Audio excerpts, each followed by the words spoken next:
Hello అందరికీ, అందరూ ఎలా ఉన్నారు? బాగున్నారా? నేనైతే బాగున్నా. నేను మీ చందన. బాక్స్ ఓపెన్ చేయగానే అందులో మనం తినేటివి ఉన్నాయేమో అనుకుని మా వాడైతే కొరికి పెట్టిండు. తినేటిది కాదని పక్కకు తీసుకొచ్చి అయితే ఓపెన్ చేసి మీకు చూపిస్తున్నా. చూడండి ఒకసారి ఏమున్నాయో మీరే చెప్పాలి. ఏం ఆర్డర్ చేసినా అనుకుంటారు? నా నెత్తిని చూస్తే అర్థమవుతుంది, బోల్డ్ హెడ్ వస్తుంది. ఈ మధ్య చాలా హెయిర్ లాస్ అవుతుంది. దానికా బయట ఈ పొల్యూషన్ ఏమైనా తక్కువ ఉందా చెప్పండి?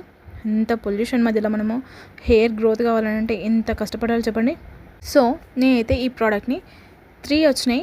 ఈ ప్రోడక్ట్ని నేను 168 రూపీస్కి మాత్రమే ఆర్డర్ చేసిన. 168 రూపీస్ అంటే ఎంత తక్కువ చెప్పండి. బయట ఒక 50 ml ఆయిల్కి 65 రూపీస్ ఉందండి. దాంతో పోల్చుకుంటే ఇది గ్రేటే కదా, నయమే. సో దానికోసమే ఈ olive oil and castor oil and coconut oil, ఈ 3 ఆయిల్స్ వస్తున్నాయి కదా అని ఒకసారి ఆర్డర్ పెట్టిన, ఎట్లున్నాయో చూద్దామని. కానీ వీటిని చూస్తే బెస్టే అనిపిస్తుంది. హెయిర్ గ్రోత్కి చాలా యూస్ఫుల్ కదా, సో అందుకని తీసుకుంటున్నా. ఈ కాలంలో హెయిర్ వద్దనుకునే వాళ్ళు ఎవరైనా ఉన్నారా? సర్లే కానీ ఈ ప్రోడక్ట్ లింక్ అయితే నేను కమ్యూనిటీ పోస్ట్లో ట్యాగ్ చేస్తా, చూసుకోండి.